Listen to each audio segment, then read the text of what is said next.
Hello, everyone. Welcome. We are doing a little bit of a thing. I am here with Jem, aka as he calls himself, Mr. Squid School, and we're gonna kind of go over.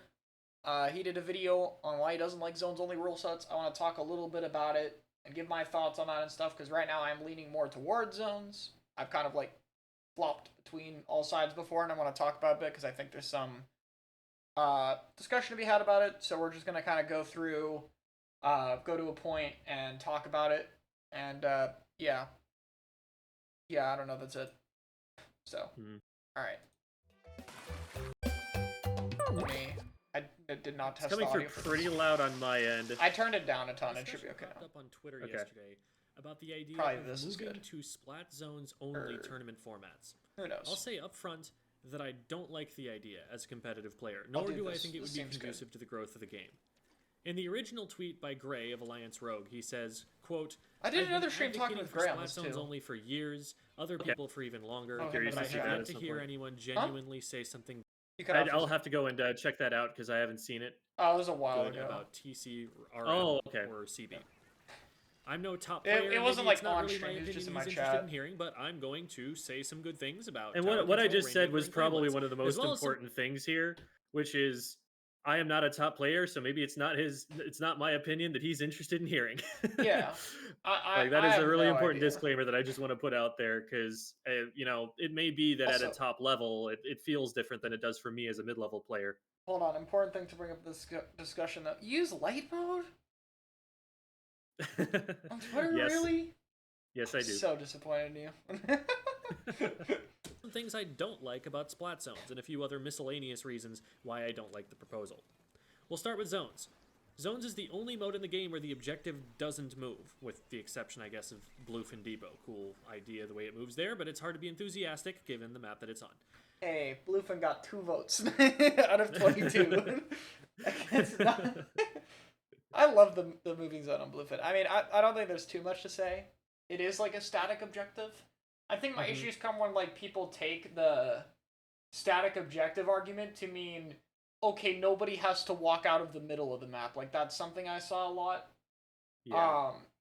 Like just because the objective sits in mid doesn't mean I think you should sit in mid. I think the main problem with like that kind of stance is a lot of time if you're trying to hold zone in the zone, just for like clarification for chat, because I'm sure you understand all this obviously. Like main weapons, sub weapons, special weapons, anyone who's like shooting at you, anyone who's throwing bombs at you, anyone who's throwing specials at you, and you get the most amount of special and defense in zones, all of those hit the objective at the same time. So you're going to be able to contest zone, you're going to be able to cap zone, you're going to be able to...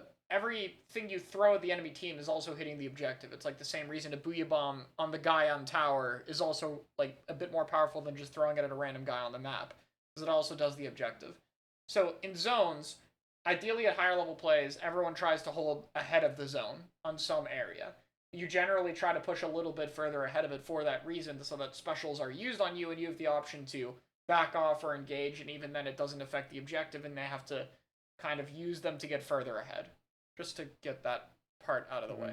Okay. And that's not really even what I'm referring to in the video. And it's like, I totally understand the clarification because like there are definitely people who are going to assume that that's what I mean. But really what I'm referring to here is that in other modes, when you're controlling the objective, you're moving it closer and closer and closer to the enemy base, making it easier and easier for them to win fights.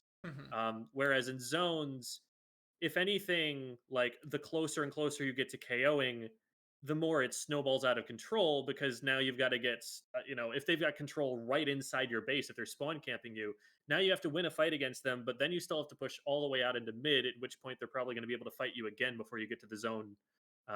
And so, if anything, like instead of the defense getting easier the closer you get to KO, it gets harder if they have strongholds. Yeah. And one thing I want to point out in terms of the other modes, because there used to be a bit of a distinction where, like, I'm looking at a Splatoon 2 map for a reason here with Humpback Tower. Humpback Tower second check is around here, for instance. This is also the scoring area on Clams. It's like about, it's a little bit further, but it's about the same location. Rainmaker, this would be like the 80-point marker, and you can score right here on Clams. On the newer Splatoon 3 stages, like if we go to, Barnacle, for example, the Clam Blitz basket on Barnacle is basically where the goal is on Tower. The Tower is like right here. It's basically the same spot.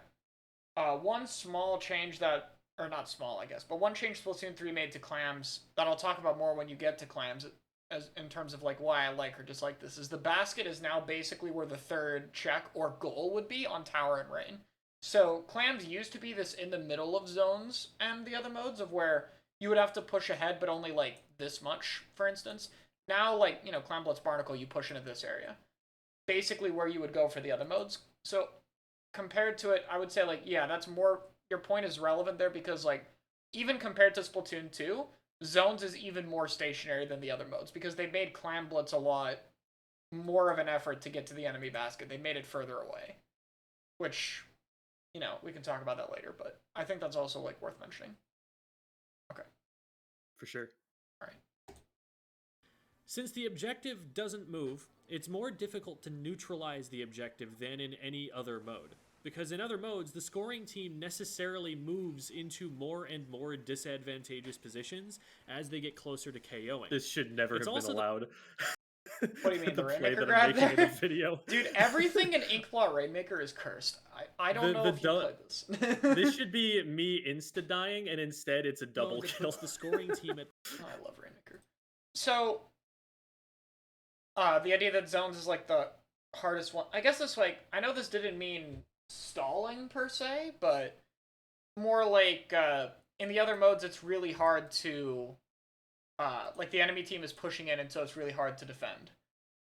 That's mostly right to me, but there's some cases that I want to talk about that I think are really important. So I don't know how fresh in everyone's head this is, but I think the perfect example to show the issue with Rainmaker, for example, is Starburst versus Sayo. I think it was game 4 of the NA Championship, the first one that happened, obviously.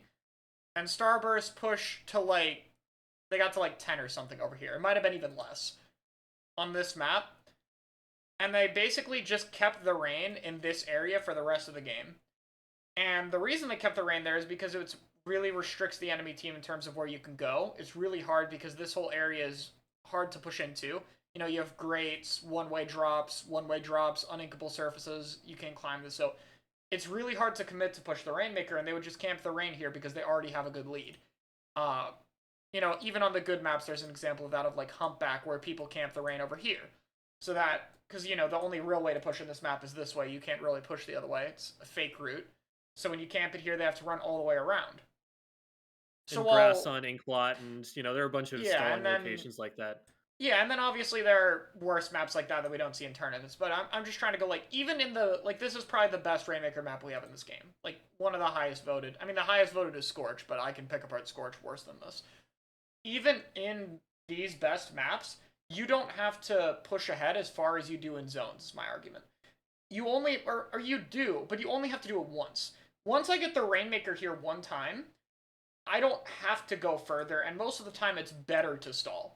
In a lot of top-level matches, that's what happens. In zones, anytime I cap the zone in mid, I'm incentivized to push here or here, otherwise it's going to be hard to defend. But on Rainmaker, if I already have a lead to, like, 13, why would I go and, like, give the enemy team the Rainmaker where they can drop it off in 2 seconds rather than keep it here?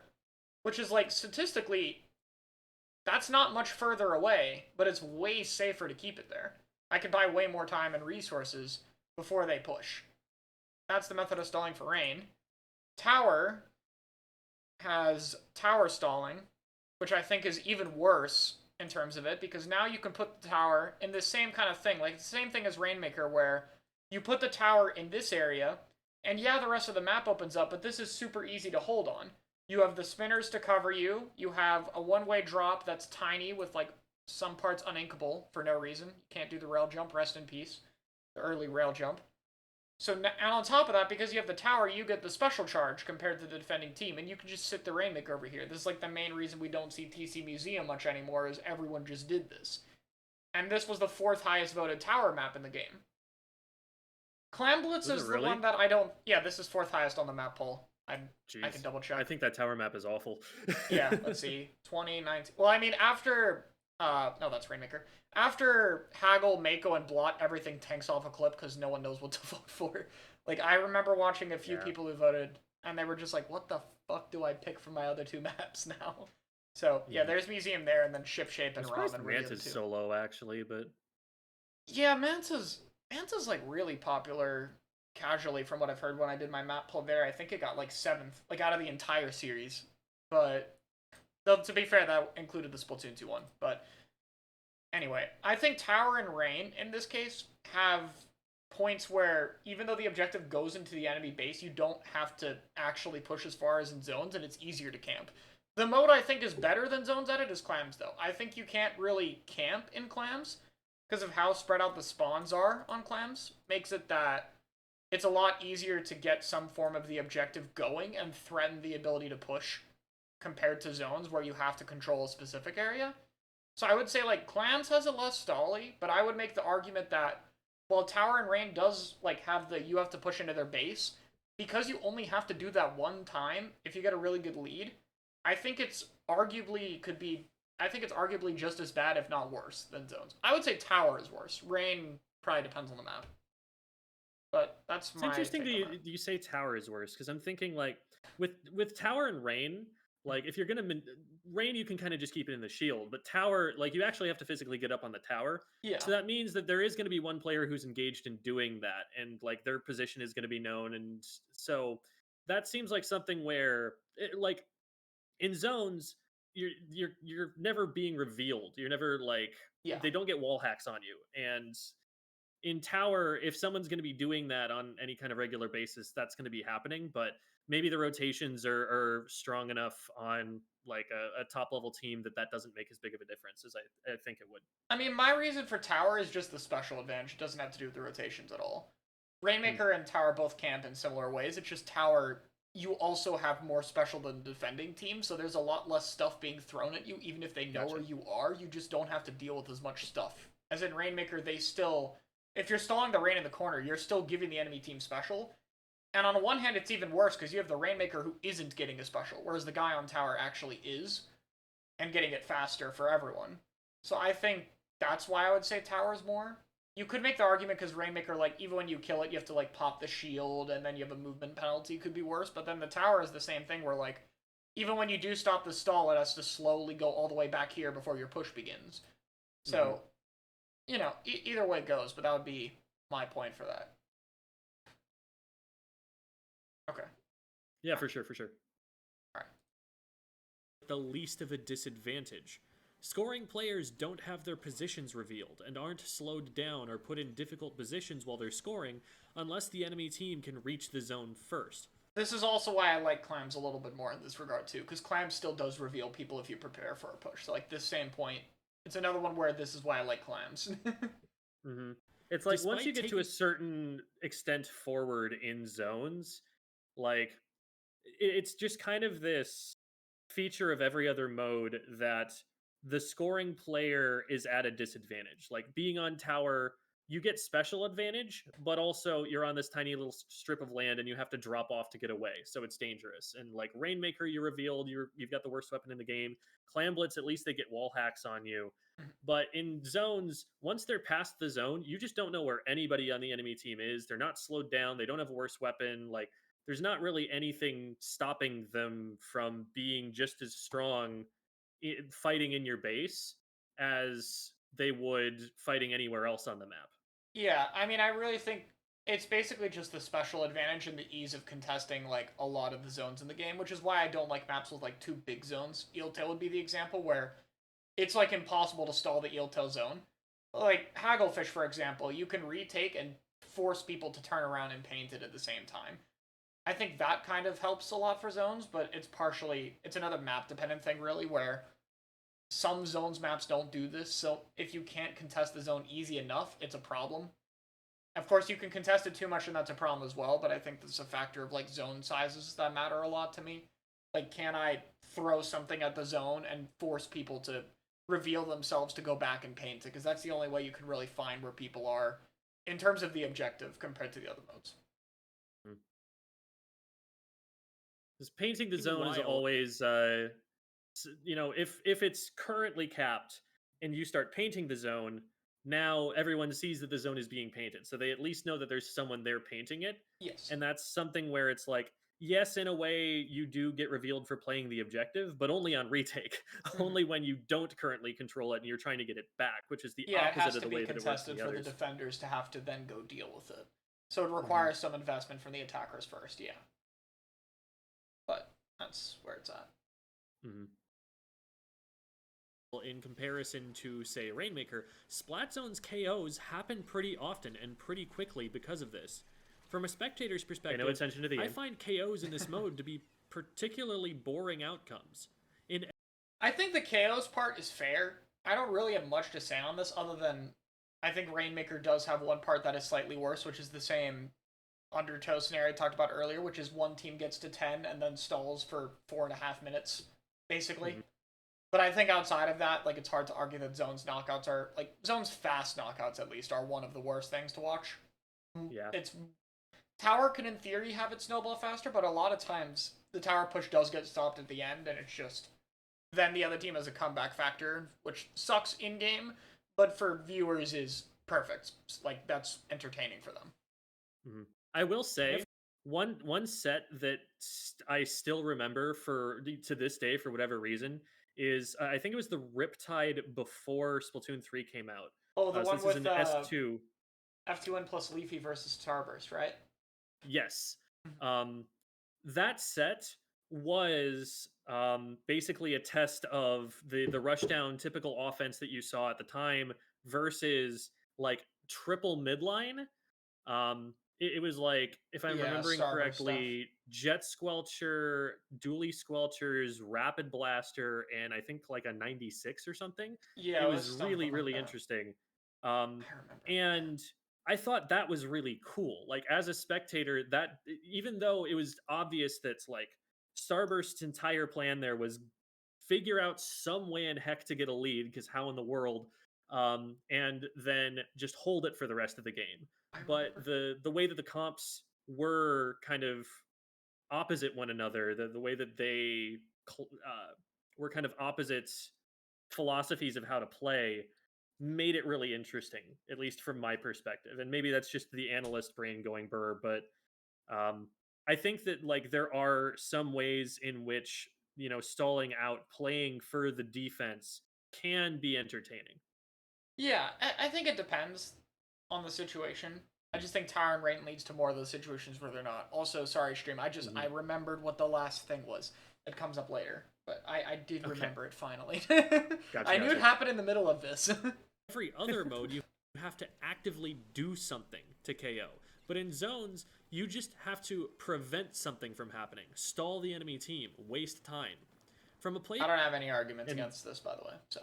And we've already discussed the Rainmaker Tower stalling. There you kind of don't have to do something, but yeah. This is another clam supremacy moment to me. Player's perspective, it's pretty punishing to play unless the teams are evenly matched enough that the zone is flipping a lot. I'd rather get more chances to play the game in a losing match, and in a winning match, I'd rather feel like I earned a KO than being like, oh, I guess we did it then. Another issue I have with zones is that it heavily favors high paint weapons, which means that weapon comps would lose a significant amount of diversity if that was all we cared about. Sure, paint is always an advantage, but other modes favor other advantages that weapons can have that can offset low paint output. Okay, so this is probably one of the main points. I mean, Tower and Rain have more obvious parts here, where Tower is AoE and fighting stuff that is more favored, and Rainmaker is just damage, things to pop shield fast, things that move fast compared to zones. The argument I would make, though, for this is I think zones has by far the most diversity regardless, because while I think Tower and Rain, mainly Rainmaker, I think while they encourage some different things, I think they're more restrictive than enabling more options. Just for some examples of weapons that have done well on zones recently, let me just verify Jackpot did have this. Okay. Jackpot had Bucket in this, right? Yes.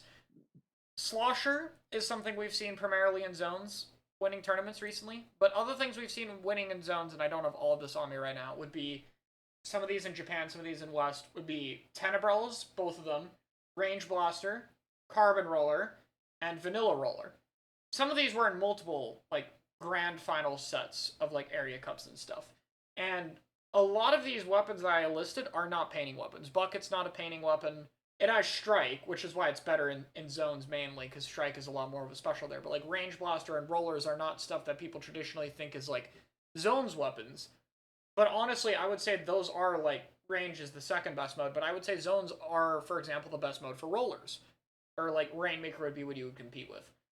I think that the dynamic positions that zones has in terms of like switching from like knowing where the enemy team has to go in a sense and having the freedom to position differently on the attacking team compared to tower and rain where you're more restrictive, in my opinion, leads to more things that can be picked in a lot of ways. You can build comps around weirder weapons because the objective isn't as strict as it is in the other modes. Like if you have a weapon that can't damage the Rainmaker or kill it reliably, like say a Charger, and the Charger is the last guy to kill the Rain, or the last guy to kill the Rainmaker in defense, it feels horrible. You miss one shot, it's over, and that's why we don't really see it. But these weapons have different utility for that in zones because you can have ways to play around what the other team does. For example, blasters are really good in paint fights for zones, like ranges at least, because range can just take advantage of the fact that everyone is shooting around at the square and then just go shoot people and kill them.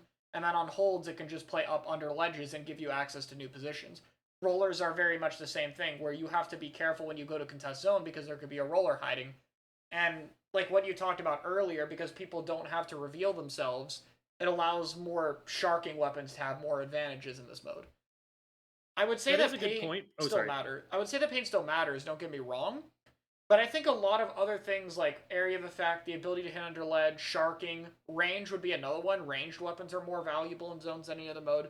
A lot of these unique niche type weapons are more valuable in zones, which particularly means non-shooters. I think most non-shooter weapons in the game are more viable on zones, and that's part of why we see more weirder comps in this mode.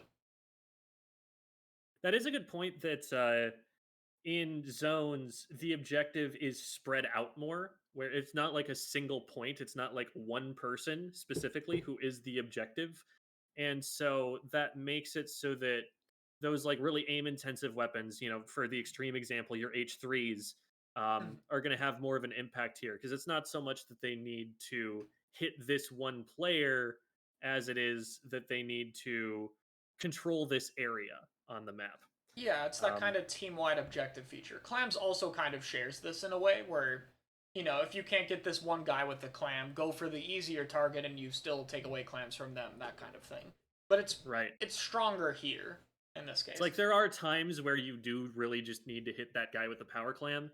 But then there are also other ways that you can help. It's not like if you miss that one specific guy that they're just going to dunk the Rainmaker and you're going to lose. Yeah, and tower's similar thing with the pole. Like this is every brush's nightmare of I gotta get the tower and they're sitting behind the pole and my weapon doesn't work now. Oh god, what do I do? That kind of thing doesn't exist as much in zones. I mean, you can be like, the worst case would be you're the last guy alive as a range blaster painting a zone, in which I would then ask, why are you as the frontline range blaster outliving your entire team somehow in a fight? Are you playing the weapon correctly if that's happening? They just missed all of their shots on me and hit all of their shots on my teammates. Who I was definitely in front of, by the way. So. Anyway. I think that's part of that explains it. That's something I figured out more as I played more, I played more range blaster in this game compared to Splatoon 2 where I kind of gave up on that class, or that weapon at least, and it's that perspective that's helped me, like, with the mode. Obviously, tower's still better for it, like, being able to directly shoot the objective with a giant AoE blast is going to be better. But I feel like I still have value in zones. The other thing would be the support experience, but that might be a topic for another time. Support experience is never fun on these types of modes. And it's like, it's interesting because we come at this from different perspectives, playing completely different weapon pools. Like from my perspective as a shooter player, I'm not the one who's trying to take one of these niche weapons and decide which maps I want to play it on. I'm the guy who, when that person, brings a weapon like that into the comp, they go to me and they're like, "Hey, so you can paint, right? Yeah, you can you can help us out with this, right?" That's kind of just an inevitability with any non-shooter weapon. If you pick a charger that isn't pencil, if you pick like most buckets, even stuff like Stamper, with how good Stamper is, you still have to have things that shoot the floor properly. Like dualies and shooters are just kind of needed for that. It's definitely a factor in the other modes, but I feel like it weighs more so in zones, because in zones you're like, okay, if we pick this weapon, we're making it so that like that person's win condition is not really to be painting that much, but to actually be getting splats. So we really, really need to be painting. And so Yeah. for me, from my perspective, that can make it feel like, oh, this is less diverse because this is just forcing me to compensate for the lack of paint even harder. It must mean it's harder to run these niche weapons. So it's interesting to hear that in reality, the niche weapons are easier to fit in provided they've got that backing on zones because of other factors of, other advantages that those weapons have. Yeah, and it's like, even in Rainmaker, I'm still going to be like, hey, I still want to make sure I have paint to move, and it just depends on the weapon you're picking. And then this was some of the zones comps from Sanduku that I pointed out. This was a completely unrelated discussion on shooters, and someone said that you needed 2 shooters in every comp. So I was like, no, here's comps of, this is all just comps of 1, or in this case, no shooters, thanks Jackpot, in this tournament. So that was what these comps are for. But this also does a good job of showing more of the niche picks. Like here we have Double Slosher Stamper, we have Tent, Dually, Bucket, and Pencil. And like you would maybe see the Dually and the Pencil in the other modes, but Tent and Bucket are not things you would run in all modes generally. Stuff like Double Stamper, which is his own thing right now. Might be a Rainmaker thing as well, because this kit's great in Rain. And then, Jackpot in particular have just had some really unique weapon comps. Like, I don't see anybody else playing the comps that Jackpot are playing. Yeah, Jackpot has really varied weapon pools, and they're not like, a lot of teams get set at top level of like, oh, we're doing well with this comp, especially if we're making it late into a tournament run. I don't want to switch off it. Jackpot is like completely unafraid of that. They'll like play, they'll be up 2-0 in a set, and then they'll be like, okay, we're going to change 2 of our weapons now because it's this map and we run this here. And that's something their team does a lot better than like any other right now, at least. Maybe that'll change later. And another thing to point out with these comps, like this is 2 completely different styles of play for zones. You have backless, very aggressive style that FT1 always does, and you have the more, stall with the tent, stall with the pencil. Like later on Mincemeat, you had the machine to take space with as well on top of that. Like more defensive and aggressive styles, and they both work. These are both teams that are obviously doing very evenly into each other.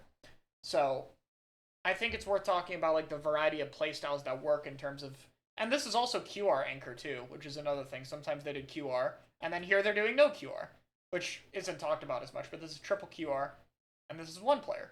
So sometimes they switch between this like QR style with the pencil as well, and a lot of that is something we see more on zones than the other modes, in my opinion. Partially because the freedom with this open objective allows you to play to a lot more different play styles, which is something we can maybe talk about more later if you want. Yeah, for sure. Okay. I think, I've still got a good probably 35 minutes or so we can keep going. Okay. In zones, if your weapon isn't slaying disproportionately, you might as well just pick the better painting option. And weapon variety is something that keeps more players interested in the game. And that if is doing a lot of work, as we've even just if someone's discussed. willing to switch to Zap for some modes, if they can even pick their preferred weapon in 1 mode, they're often more than happy to put up with it and be on a competitive team for that opportunity. Weapon variety is also valuable from the perspective of production, because audiences get tired of seeing the same strategies used and reused and start to tune out. So this is something where, again, this is why I like this NDQ tournament a lot, because even though it was zones only, I felt that the top 3 teams, like Starburst, Jackpot, and FT Win in this tournament case, for example, all had different playstyles. You had backless, aggressive, you had like backline defensive or aggressive, and then Starburst is like the team that tries to choke you out in 1 hold. Like they get 1 advantage and then 3 of them just never die as 0 continues to kill people in the front line. I think that variety of playstyles is interesting, but when you throw other modes into the equation, it's a lot harder to do this. For example, if we do all modes, there's multiple places where we can't pick the tents. There's multiple places we can't pick the bucket. There might be, maybe eventually we'll stop picking pencil and Rainmaker at one point. Tri Nouveau is another one where Tri Nouveau is very dependent on Last Ditch Effort being active for double fizzy stuff at the moment. And so we don't see as much as Tri Nouveau outside of zones, or Turf War, but Turf War is Turf War. Stuff like sword doesn't really see use on zones as much. Some people do it, but zones, it's a lot harder to use the sword on tower because of the whole objective cuts off the beams thing. And so, as much as tower and rain can encourage other weapons, at the same time, it makes it harder to use some of the others. And then the other weapons I mentioned would be the same thing, where, like, as a range blaster, picking it in Rainmaker is a huge gambit. Clams isn't as bad, but Rainmaker, you have that, oh god, I have to kill the rain, I can't pop the shield by myself. Wavebreaker's even more extra useless here than it already is. Stuff like that. So, as much as it can help, I think having to deal with 4 different modes of even frequency means it's hard to... A lot of the off-meta picks are harder to stick with, because you have to switch off them in a lot more cases. And I would argue that there is an extent to which you could call that greater weapon diversity, simply because you're going to see people switching weapons, even as an individual team, coming up with new comps depending on the mode. And that I think that's an interesting thing for teaching the game, in that it causes someone to go, oh, hey, why did they switch for this mode? It's because they have a different objective. So how does this accomplish that objective better than this does? Yeah. I do like that aspect of it to a degree, but I can also understand that, like, if there's greater diversity in splat zones, that favoring that would make more sense. And I'm not to be clear, like, I'm not opposed to a splat zones favored map list. Like, I'm not opposed to having more zones than others, given that it has these favorable qualities. I just don't want the other modes to go away entirely. Yeah, I mean, that's how I feel right now, but I'll probably talk about it once we wrap up with everything in terms of what zones preferred means. But yeah, I mean, the way I see it, in terms of from, like, a viewer perspective, they want people to have to swap if it's meta weapons that are being picked all the time. But if there's this weird off-meta weapon being picked, you want them to be able to keep that because you don't see this weapon and it's really cool. And it's really hard to balance that dynamic because the meta weapons are generally more flexible. And, you know, sometimes you have the swapping if it's a team like this, but other teams just go, okay, we're playing all modes, so I'm not going to pick this niche thing because there's 16 map modes. Why don't I just make our comps more consistent and just not pick that weapon I'm going to use on zones and just pick a weapon I can pick in everywhere? And then we don't have to change as much. We're seeing less of that now because this meta is very open to weapon swapping. There's a lot of things that, like, work right now. So we're seeing a lot more weapons that are being picked regardless of this, but there have been other times where this hasn't been the case, where people just don't pick some weapons because why pick it if it's only good on this mode?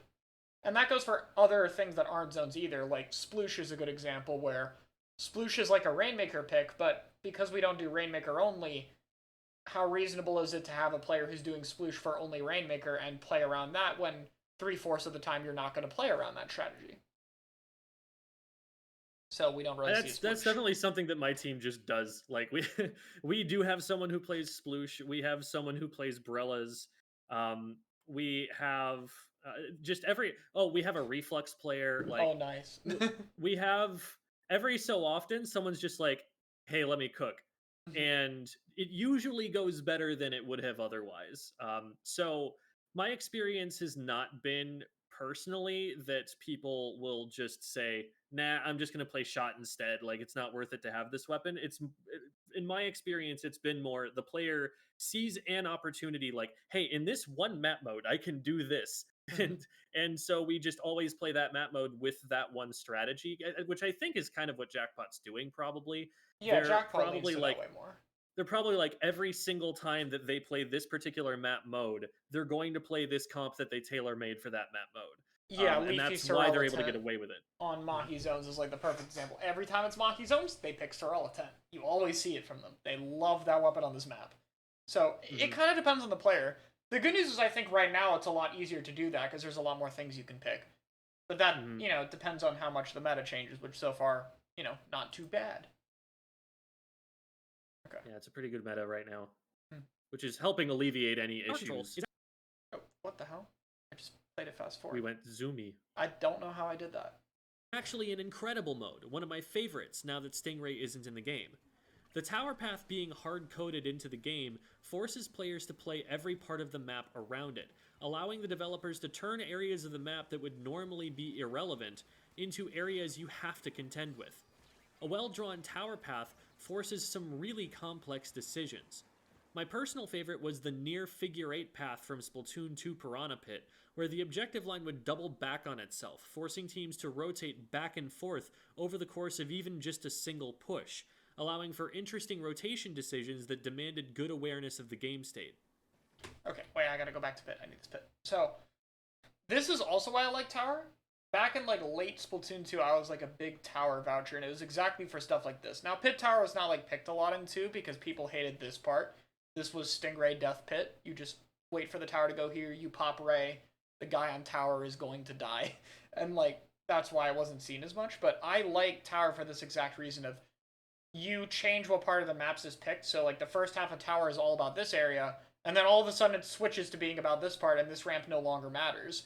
And so you have to have teams that can switch between holding here and knowing when to throw things around without being too late and not. It's really, really cool. So, my problem with that is I think the tower paths in this game are horrible. I can't pull it up right now because it's not in this, but Ramen Tower is like the one that got some interest with me because it's like, it's a lot like Muscle Forges, but unlike Muscle Forges, the tower isn't like under the trench for that long because that right side is open. And that's a unique tower path where you kind of have to play in the trench for a little bit. And normally you don't like, you know, someone goes down there, but you normally don't have a team down there in the trench area. But now with the tower going down there for a little bit, you do, which is really cool to me. But most tower paths, because I think most of the maps are built like, you know, like this, like a hallway, as much as overused as that term is, there isn't as much you can do with it. Like Hagglefish is one of the best cases, I think, where the tower first check here is really interesting because it pulls everyone to this side of the map. And so this side becomes really open and it's easier to flank, and it also helps that the map sides are better in this than the other modes. Like, these are both open. Like, that's kind of the best case, but even then, you know, this doesn't have as much intrigue as this, you know, as this kind of combination ever did. And so, I think that becomes a lot more valuable when there's more good tower maps in the game, but when the majority of tower paths are just going forward into the enemy base, like Barnacle, for example, you know, there's not a whole lot interesting to this path. And that's kind of the hard part for me. It's not that tower doesn't work, it's that when you get to the maps to pick from, there's just only so much. And so tower to me, like, feels fine if it's played on these 3 maps, or even, I don't like Inkblot personally. It's played on like 2 to 3 maps. But when you pick the other maps, it's really difficult to be able to actually pick things that have interesting tower paths, and I'm kind of hoping Ramen works out, but there's not a lot of faith in it because everyone sees Muscle Forge. Yeah, I think it'll work though. I think that's a valid point that like the maps are just not super like, especially the tower paths are not necessarily super well designed for the maps that they have, or maybe it's just the maps are the problem. I think we'll get the reach back, and then everything will be fine, and then we'll all be happy with it. So, I mean, to me, tower is contingent on, are we going to add tower maps and maps in general that actually work, and then the mode has maps where, because, like, I like this point, it's just, you had to use the Splatoon 2 example partially because, like, I know it's your favorite, but there also... There is no equivalent. You can't... There's nothing like this yet in Splatoon 3, and we have 22 maps. We're only getting, if content's not extended, 4 more. So, as much as I would like this to be a point, because I do really like this, I just don't see it in this game. I see it in Splatoon 1 and 2. You know, Maki Tower was another good one I liked, where you had to stack on snipe in a Maki S1, to be clear, not this shit show we have in this game. Oh, Maki Tower. So, that would be my opinion on Tower. And then Special Advantage, I don't like. I've talked about it, but I don't think the Special Advantage on its own kills the mode to me. As much as I don't like it, I think it doesn't, like, that on itself doesn't ruin it. It's that and the maps that make me not like the mode. Because I don't think it has that rotation value that a lot of people like. Anyway. At least when it's not on, like, 3 stages in the game. Maybe 4. Maybe 4. Anyway. Allowing for interesting rotation decisions that demanded good awareness of the game state.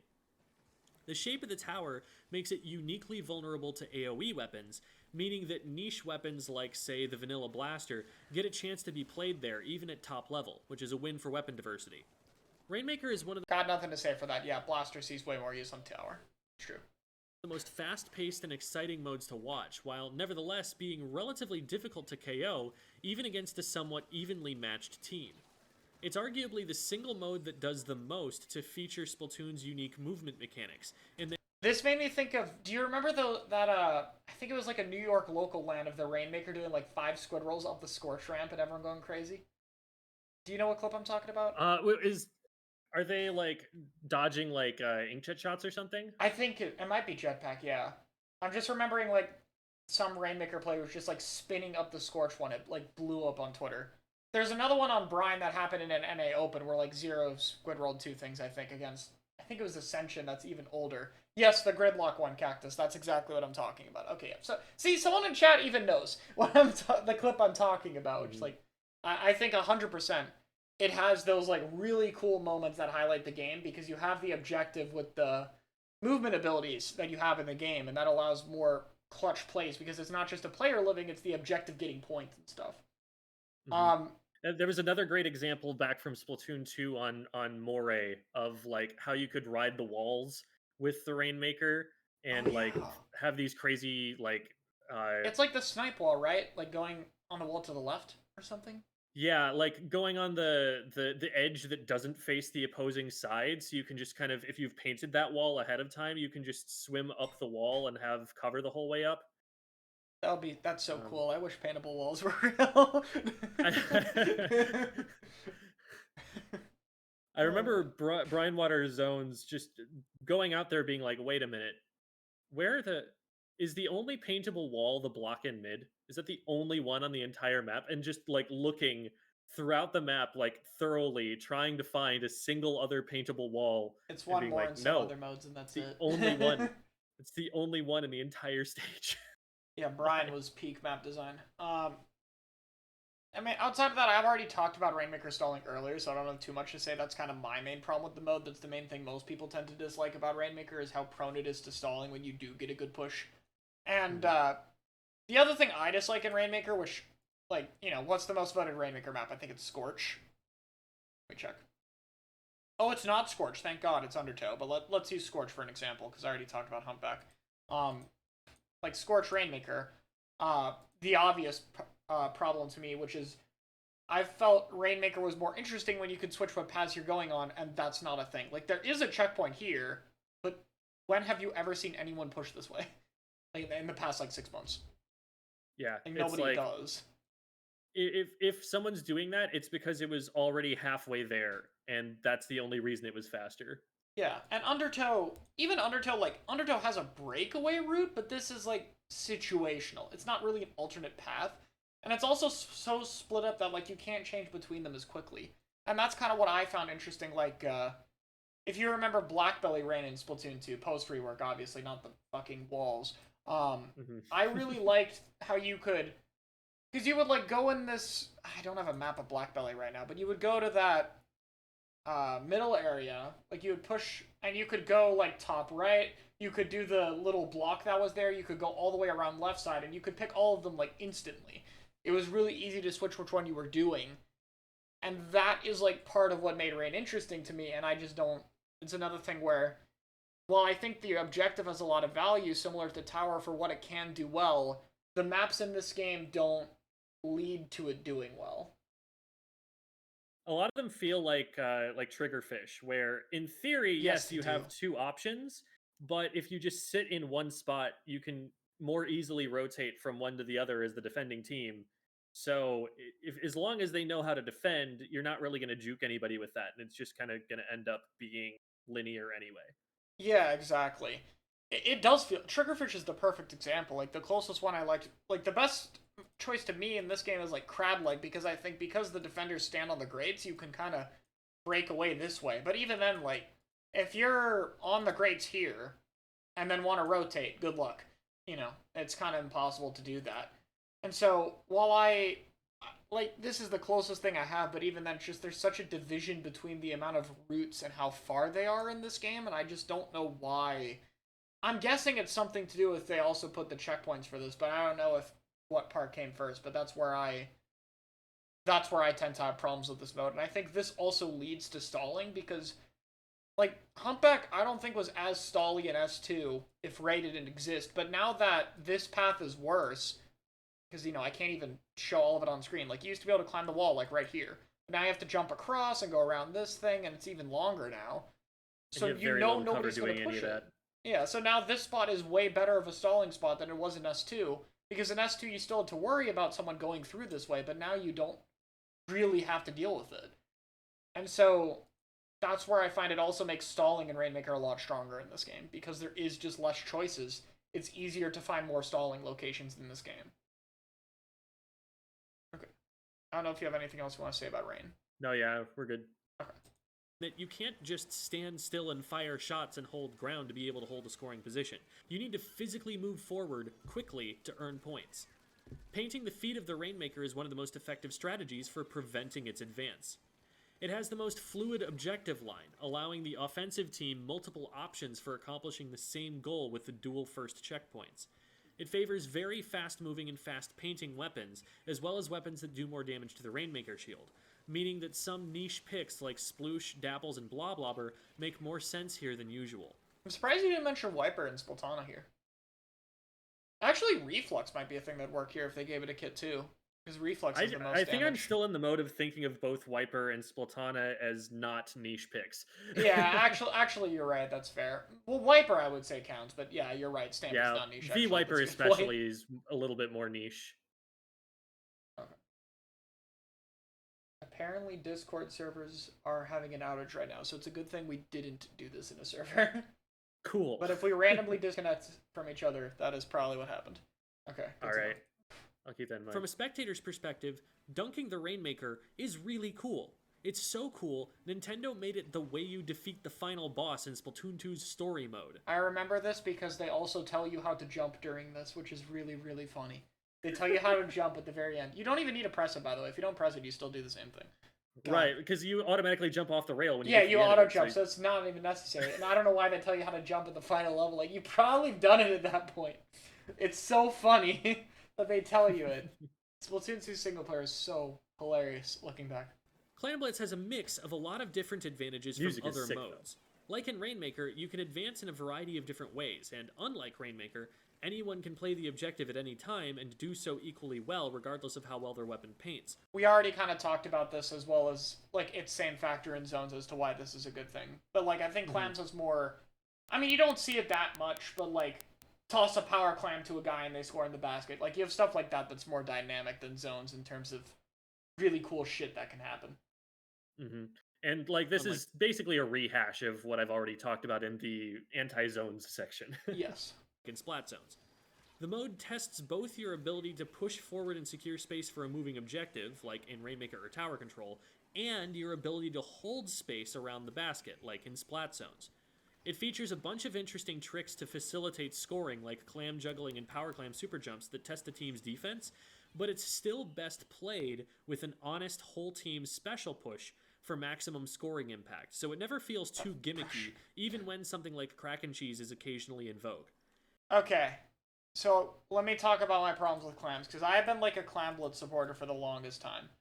I have two issues with Clam Blitz, and the problem is I think they're both correlated with each other. So, this is the Clam Blitz voted maps we have here. So, like, we commonly see Scorch, Museum. Mako we don't see because TOs tend to only use 2 maps per mode, and Mako Zones is one of the most popular Zones maps, and Mako Tower is one of the 3 here, so we tend to not see Mako Clams, even though it is still very liked. So, you know, skip this one for now. We have Crab Leg, Ramen, and then, like, Barnacle and Umami are pretty common, right? So, typically 1, 2, 3, 4, 5, 6. Like, these are the 6 maps we'll tend to see. Ramen being new.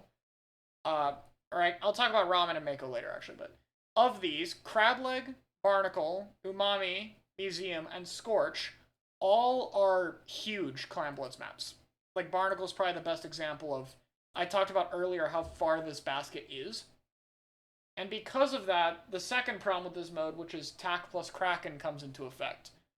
Which means, in my opinion, Clam Blitz's problem is it has the worst pacing issues. Because everyone is fighting all the time because of Cooler, so everyone's constantly losing clams. And on top of it, you have to like win a fight to get stack. Then you have to push over here and then actually score because we moved all the clam bullets baskets further away. So you can like win a fight, finally make a ball, then another cooler fight breaks out, you lose all your clams, and now you can't push anyway. Even if you win that fight, you have to make it again. And it means you have to win so many consecutive fights in a row that scoring is really, really hard. And the harder it is to score, and the bigger the maps are, the easier it is to just, okay, actually, instead of pushing, everyone run backward, pop cooler, Kraken go over here, jump in, everyone dies, we come back with specials, and then because the map is so big, the enemy team who was just here now has to run all the way over here, and by then cooler respawns and special saver means the other team is already back here throwing specials at them. So the big maps make Kraken cooler cheese worse than it already is. But the big maps are what we play, and so it's really difficult. And the only hope I really have for this mode right now is the small maps, like Mako or Ramen. Ramen's kind of big, but like it's still pretty direct to the baskets. Like maybe Ramen could work, stuff like that. The change the devs made in terms of putting the baskets further away is part of the many factors that have slowly made Kraken cheese stronger. Because Kraken cheese has been a thing for a while, but we've added larger maps, we've added Tacticooler, and stuff like that. And as things get added, that strat has gotten stronger and stronger. And it's also the most offensive form of cheese to me. Like, Zones cheese is annoying, but Zones cheese just pauses the timer. It doesn't score points. Kraken cheese with 3 footballs scores 60 points. That is over 50%. That is an insane amount to me for how strong the strat actually is. So that's what I tend to dislike about it. Yeah, I think one thing that might alleviate that a little bit is because we're talking about the maps being large in the sense of like we have the baskets really far away from each other. I wonder if the maps being wider would help with that, in that you can kind of circumnavigate the enemy team more than you have to rush through them using something like the Kraken. That you spread yourself out a little bit more. I don't know. Maybe the clams would be more difficult to get that way as well, because on the smaller the map is, the easier it is to get 3 power clams made. That's going to take a lot longer on a map where the clams are more spread out. So a couple of ideas for that, but yeah, that is definitely, you don't want a cheese strat like that to be that powerful. I feel like it is definitely difficult to set up, but maybe at a top level, there's more of a consistent setup than I understand there to be for getting that many clams safely. No, I would say you're right. It's still difficult to set up. It's not as free as people say it is, but it's still too good. And yeah, that's where like, crab leg I would pull up where you have like 3 varied routes, so it's a little bit easier. But there just aren't maps that are this wide, and that's kind of the thing everything comes back to, which is just stages don't really... These fluid objectives that want you to rotate on different parts of the map are done on maps that don't have a lot of places to rotate to. That's kind of one of my main issues with the other 3 modes, is they want these objectives that give you this freedom to play around the maps in different places, but very rarely do these maps have unique and different places to actually play on. So you're kind of just stuck with, well, okay, the Rainmaker wants me to push different ways, but I can only push one way. So I'm just going to stack in one area, and the mode just doesn't play the way it should. I mean, it's still better than being stingrayed to death, but, like, it just still feels like it's not living up to the potential of the mode. And while Zones, I think, is hurt as well by this for sure, I think it's the least affected mode by this kind of map design change. Until you get to really horrible ones, like Eeltail, for instance. But I think most Zones maps come out relatively unscathed, whereas most of the other modes tend to have more problems from it. I can see that. Okay. This is another mode that really emphasizes painting and movement mechanics. Painting a safe perimeter around the basket is one of the most important tactics for securing your basket on defense. Another point I'd like to make about playing Zones only is that it would either lead to a huge decrease in map variety or an increase in the pool of disliked maps that we'd need to learn for competitive play. This point is true, and this is something I tested when I did this map poll. I had 8 votes you could do for zones instead of 5 to try to get a top 10 on zones.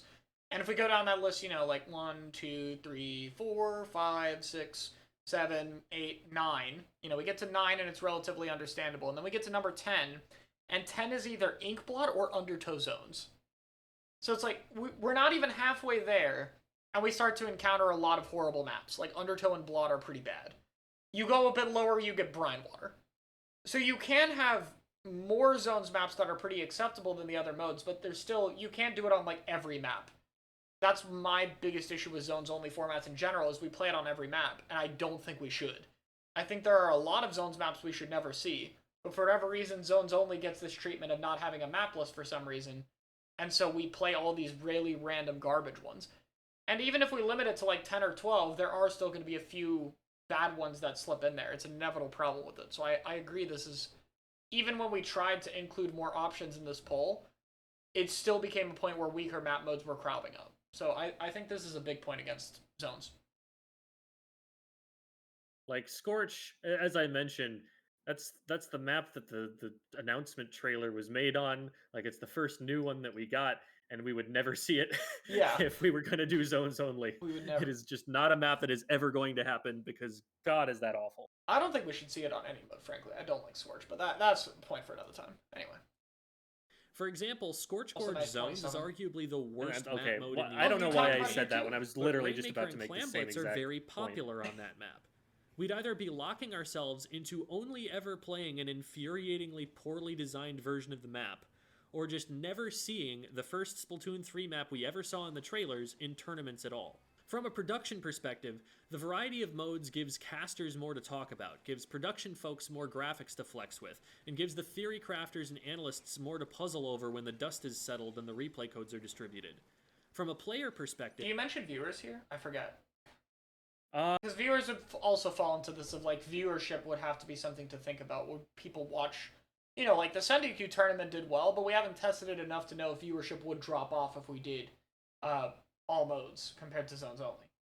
And I think that's a fair point as well, I think I talk about it from the perspective of production, because that's the side of it that I'm much more often on. That it's hard for me to gauge, as someone who is so intimately involved with the process of making it, what it actually feels like to someone who's viewing it. Like, that's something I struggle with my own videos. Like, I have to often take an hours long break from work and then go back and watch the video to be able to see it from the perspective of a viewer, because I've just been mulling it over in my head for hours, and I've seen the same line repeated 7 or 8 times in editing, and I just like it. It's like saying the same word over and over again to the point where it loses its meaning. So it's harder for me to judge that sort of thing, but I was trying to talk objectively about like what I interact with. Yeah. Mm-hmm. And that's one thing where I'd say, like, I think the viewership, because yeah, you're right, I wouldn't know either. We have to see, but I think there's reason to believe it could be worse. We don't know, but it's a point that's fair against it. Like, if someone's favorite mode is tower control, and they're just never going to see it at a tournament, yeah. Yeah.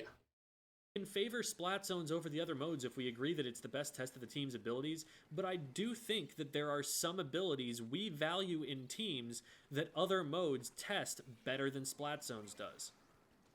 I personally am a lot less interested in playing a zones-only tournament than an all-modes tournament, and I think there are more people who think like me on that than there are to the contrary. I will, nevertheless, be interested in following the conversation to see the viewpoints of others on the subject. Peek that?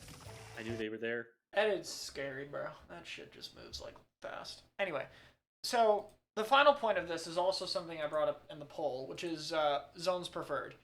I also had this question that wasn't relevant yet. So I brought up the idea of zones preferred, which is not an original idea I had. This was... In old counterpick systems, this used to happen at times because people could counterpick to zones repeatedly. There wasn't that restriction of can't go back to a mode you want on. So zones preferred is an old format idea where zones is the majority of the maps in a set, and you alternate between zones and the other modes. So, like, for example, BO5 is zones, one of the other modes, zones, one of the other modes that wasn't used, zones. And then BO7 would be, like, same thing. 4 zones, 3 of each of the other modes. And because of this... That's different than what That's different from what I recall, where, like, what I've seen a lot before is the first game is always going to be zones, and then you rotate through one of each mode, and then the last game is always going to be zones. So that's the deciding one. So it's still zones preferred, but it's not every other game is zones. So this is interesting, but I'm interested to try it out. Yeah, that's another case, but this is more like zones clearly as a preference. I think in a BO5, like how many times are you going to play the second zones map is not like it's there, but it's not really that big a difference. I don't think it's enough to I don't think it's enough to be seen as a major format change, basically. This, I think, is. Because now you can win on zones only and win the whole set, which will probably be its own controversy. But in terms of, top level players voting on it, there were 2 people who didn't want to play it. Most people wanted to try it. And the other poll I did was zones preferred versus zones only versus all modes. And you can see, the gap here. Zones only is a little bit more popular, and then this is single modes. But my stance, so I wanted to wait until I wanted to talk it out with people on like podcasts and stuff, just give my opinions without like super like deciding what I want, but just talking how I feel in the moment. I wanted to get this poll data out. I wanted to try doing zones only more in practice, which I've done for the past 3 weeks, and come up with my perspective right now. And what I feel is that zones preferred is what we should do. I think zones preferred 1 is the best compromise in this kind of pie chart here, where we don't have to ban anything, which is the main concern from a TO perspective that I've heard, is getting rid of a mode entirely. So viewers still get to watch all of the modes they want. There's no restriction. Like, it's limited as a bit more, but it's still there. There still gets to be a clear zones preference so people can practice zones more often. We can modify map lists around this. If we aren't playing tower as much, maybe we don't need 4 tower maps, and because of that, we don't have to play the which tower map do we include with this 3 guessing game, for instance. And then maybe one day when we get more tower maps, we won't have to play TC Blot. But that's, anyway. But, you can have these 3 Rainmaker maps and you won't have to drop a bit to get to Museum, for instance. So you get to have better combinations in the other modes that make it easier to work around. That idea for Clan Blitz of having an only short range map list, or like shorter distance to basket, is more feasible. Mako, Ramen, and then, like maybe Umami would be the shortest. And now you have a Clan Blitz map list that potentially gets around Crack and Cheese more and gives a better way to try the mode.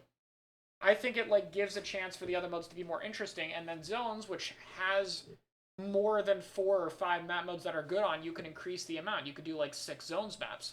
And you still have more variety in Zones to make up for it, but you don't have a lot of the shitter maps. You don't have to play, like, I don't know, Hammerhead Bridge Zones or Inkblot or something. I think it's a good compromise that is worth trying. I don't know if it's going to work out for sure. It's hard to say. But I think it's something to where, given the popularity, and given how it could be a compromise between these 2 perspectives, I think it's something worth testing out and seeing how people feel. I would like to see more zones-only tournaments as well, but I think it's a lot harder to... I think zones only is a big jump. It might be something that's still better for the scene compared to what we have right now, but it's a lot more drastic. I think zones preferred doesn't alienate anyone as much while still changing up the format a little bit. Thank you for the sub, by the way. I appreciate it. That's why I lean to it right now. I think it's a good middle ground that has potential to still be better, and then we can go from there with how well did this work? Do we want to prioritize it more? Do we want to prioritize it less? How do we feel about the different map lists? Stuff like that.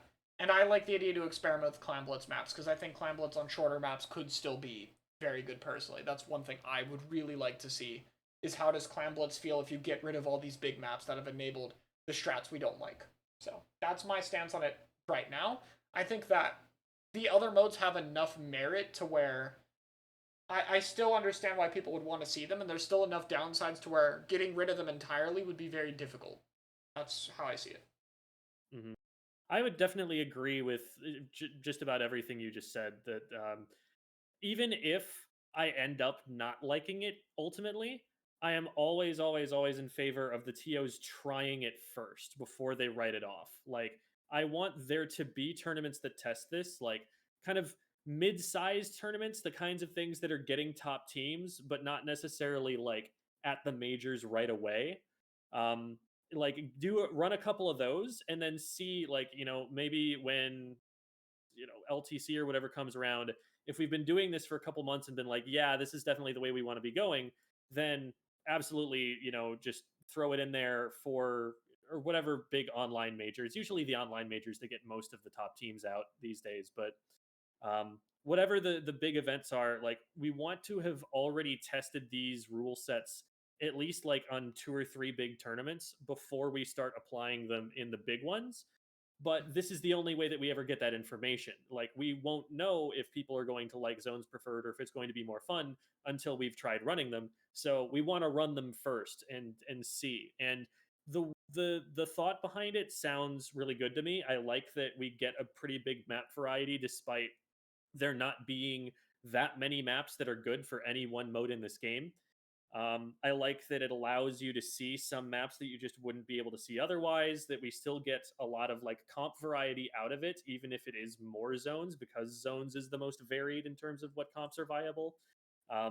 So it sounds like a pretty good compromise, like you're saying, and I'd definitely be willing to try it out and run some tournaments with it, see what we think of it. And little story from Splatoon 2. I'm not sure what time you got into Splatoon 2 if you remember this as much, Gem, but I remember back when we. Oh, you joined right when this was. I think it was ending at this stage, but we were still. You might have. Okay, well I'll get to it. In Splatoon 1, we didn't really have map lists ever because there were only 48 map modes total, which sounds ridiculous, but when there's only 3 modes you play, it's a lot less. And then some map modes we didn't play because Nintendo got rid of them, like Piranha Pit Rainmaker was really rare to see because you couldn't even run into that in solo queue because it was that bad. So we played like 40 different map modes in Splatoon 1 and didn't know anything, and then Splatoon 2 added Clan Blitz and started adding more maps, and the discussion for like map lists came up. And originally people were opposed to ban anything. Even the worst maps that like people don't imagine us playing today, we would play everything back then. We would play Walleye Warehouse Tower Control. We would play Starfish Mainstage Rainmaker back when it had the giant block, like all that stuff. And it was a huge fight to even attempt mapless. And the first compromise we went to, I remember very clearly, is Nintendo had an X rank rotation every month.